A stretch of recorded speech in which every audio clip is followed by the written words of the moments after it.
श्री जगन्नाथ भगवान की जय।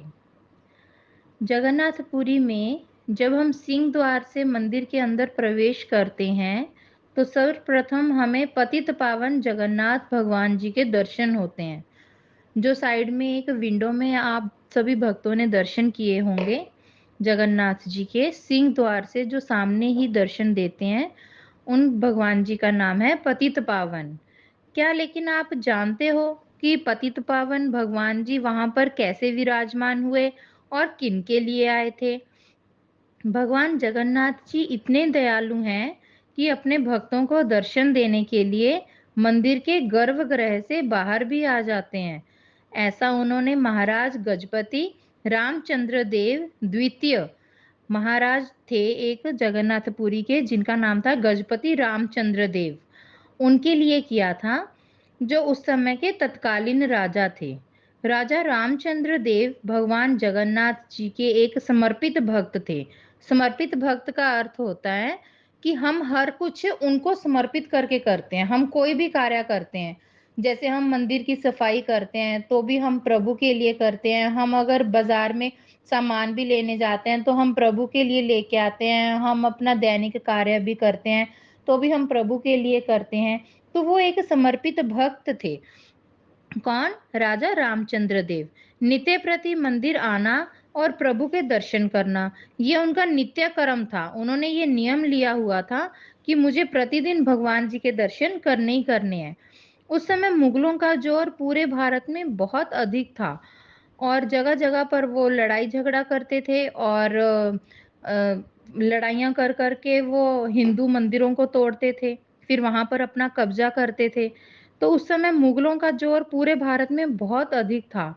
उन्होंने कटक में भी एक मुगल सूबेदार की नियुक्ति की हुई थी और उड़ीसा का लगभग सारा क्षेत्र उसके ही अधीन था। उसका नाम था ताकी खान। उसका नाम था ताकी खान। वह बहुत ही दुष्ट और अत्याचारी था। वह ना केवल अत्याचारी था, अपितु उसने हमेशा ही हिंदुओं को अपने अधीन कर रखा था।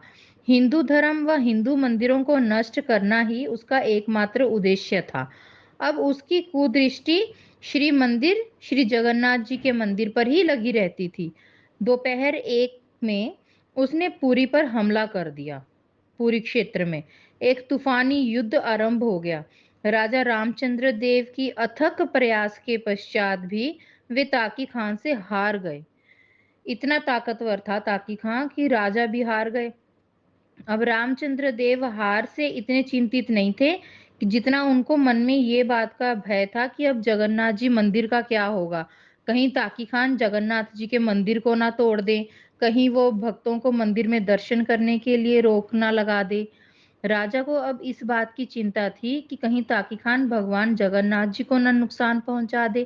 ताकी खान ने पराजित राजा रामचंद्र देव जी को कटक के बंदी गृह में बंद कर दिया। कटक पुरी धाम से थोड़ी दूरी पर है। हाँ, अगर हम ट्रेन से जाते हैं तो रास्ते में स्टेशन आता है कटक। उस समय श्री जगन्नाथ जी का मंदिर सबसे समृद्ध मंदिर था। पूरा धन धान्य से, सोना चांदी हीरे मोती जवाहरात, हर चीज से धन्य से समृद्ध था। तो मुस्लिम शासकों का इरादा ही जगन्नाथ जी के मंदिर को लूटना और नष्ट करना था। उधर ताकी खां के मन में एक विचार आया कि मैं अपनी बहन की शादी इस राजा से करवा दूं तो मेरे लिए कितना अच्छा रहेगा। ताकी खां की एक बहन थी जिसका नाम था रजिया। रजिया ताकी खां की एक हिंदू माँ की ही पुत्री थी। राजा को भी रजिया को देखते ही उससे प्यार हो गया। रजिया ने भी राजा रामचंद्र को कहा कि अगर वो मुझसे विवाह कर लें तो इससे आपको 2 लाभ हो सकते हैं। एक तो हम दोनों मिलकर भगवान श्री जगन्नाथ जी के मंदिर को बचा सकते हैं, क्योंकि अगर आप हमसे विवाह कर लोगे तो मेरा भाई ताकी खां आपको कुछ भी नहीं कहेगा। आप जेल से भी बच जाओगे और जेल से बचने के बाद आप श्री जगन्नाथ जी मंदिर की सुरक्षा भी कर सकते हो और मैं भी जगन्नाथ जी की परम भक्त हूँ, तो मुझे भी प्रभु सेवा का अवसर मिलेगा। लेकिन राजा रामचंद्र ने कहा, नहीं, मैं आपसे विवाह नहीं करूँगा। क्यों नहीं करूँगा? क्योंकि आप मुस्लिम हो और मुझे धर्म परिवर्तन करके इस्लाम धर्म अपनाना पड़ेगा। मैं अपना हिंदू धर्म नहीं छोड़ूँगा, मैं अपना हिंदू धर्म नहीं बदलूँगा। तो रजिया ने कहा, आप चिंता मत कीजिए, मैं आपसे पत्नी होने का कोई अधिकार नहीं जताऊँगी, ना ही कि आपके साथ पूरी जाकर रहूँगी। बस विवाह करने का एकमात्र उद्देश्य है कि अगर आप यहाँ से छूट जाएँगे, तो आप मंदिर की रक्षा भी कर पाएँगे। अगर आप नहीं छूटेंगे तो बंदी गृह में रहेंगे, तो मेरा भाई मंदिर को तोड़ भी सकता है, क्योंकि उसके मन में पहले ही वो तो हिंदुओं से नफ़रत करता है, ऊपर से आप इनकार कर दोगे मुझसे विवाह करने के लिए, तो वो फिर मंदिर को नष्ट भी कर सकता है। तो मंदिर को बचाने के लिए कृपा करके आप मुझसे विवाह कर लीजिए। यह बात राजा रामचंद्र को अच्छी लगी। वे रजिया से शादी के लिए सहमत हो गए। रजिया से विवाह करते ही ताक़ी खान ने उनको बंदीगृह से भी मुक्त कर स्वतंत्र कर दिया। इधर पूरी धाम में जब सब जगह यह बात फैल गई कि राजा रामचंद्र देव ने मुस्लिम लड़की से विवाह कर लिया, तो सब महाराज से रुष्ट हो गए। पुजारियों ने भी श्री मंदिर में महाराज को आने-जाने के लिए रोक लगा दी, क्योंकि जब राजा वहाँ पर जाते थे, तो पुजारी कभी उनको भोग प्रसाद देते, कभी प्रभु की माला देते, कभी उनका पटका देते, तो वो सब कुछ पुजारियों ने उनको बंद कर दिया देना। राजा बहुत दुखी हुए। वे किसी को भी यह समझाने में असमर्थ थे कि उन्होंने रजिया से विवाह क्यों किया। कोई समझना ही नहीं चाहता था। बस सब राजा को गलत समझ रहे थे कि तुमने मुस्लिम लड़की से विवाह कर लिया, अब तुम मुस्लिम हो गए, अब तुम मंदिर में नहीं आ सकते। क्योंकि श्री जगन्नाथ भगवान जी के मंदिर में कोई भी मुस्लिम हिंदू धर्म के अलावा कोई भी गैर हिंदू धर्म को परमिशन नहीं है मंदिर के अंदर जाने की। जहाँ तक कि उनकी हिंदू रानियाँ भी थी जो, वो भी उनसे रुष्ट हो गई और उनको छोड़कर चली गई।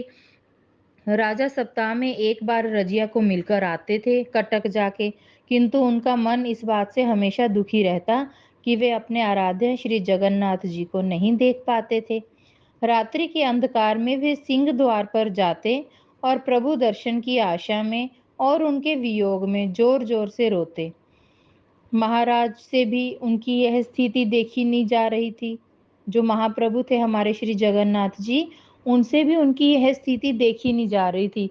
क्योंकि मंदिर में आने दे नहीं रहे थे, उनको परमिशन थी नहीं, तो रात्रि में वो सिंह द्वार के पास जाते, द्वार पर जगन्नाथ जी के मंदिर के द्वार पर बैठ के प्रार्थना करते और ज़ोर-ज़ोर से रोते प्रभु विरह में और वापिस आ जाते। अंदर महाप्रभु महाराज की ये स्थिति देखकर वो भी दुखी हो रहे थे। तो एक दिन राजा रामचंद्र देव जब प्रभु से मिलने का निश्चय करके गए, तो प्रभु ने भी निश्चय कर लिया कि आज मैं भी राजा रामचंद्र देव को मिलने जाऊँगा। तो वे गर्भगृह से बाहर आए और सिंह द्वार पर आके राजा को दर्शन दिए और चले गए। अब ऐसा हर दिन होने लगा।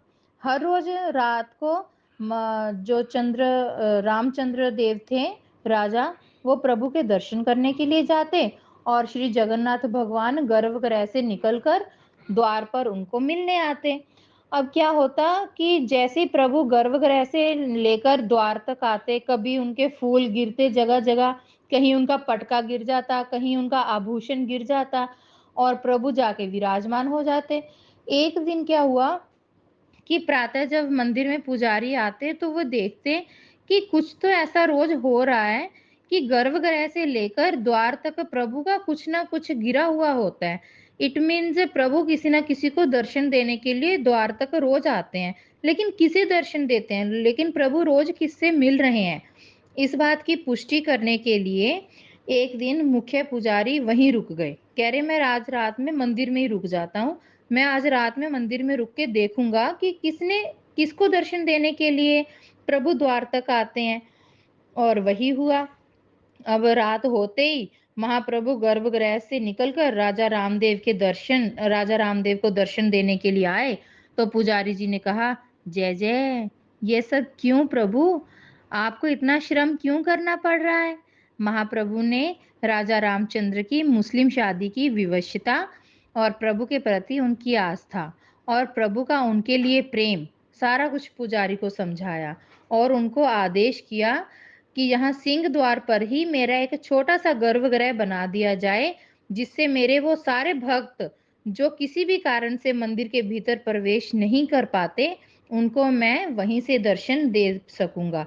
उसके बाद जगन्नाथ मंदिर के सिंह द्वार पर अंदर एंट्री करते ही हमें राइट साइड में एक छोटी-सी विंडो है, छोटा-सा गर्भगृह बना हुआ है, जिसमें पतितपावन श्री जगन्नाथ जी विराजमान हैं और वहाँ पर वे उन सारे भक्तों को दर्शन देते हैं, जो किसी भी कारण मंदिर में प्रवेश नहीं कर पाते।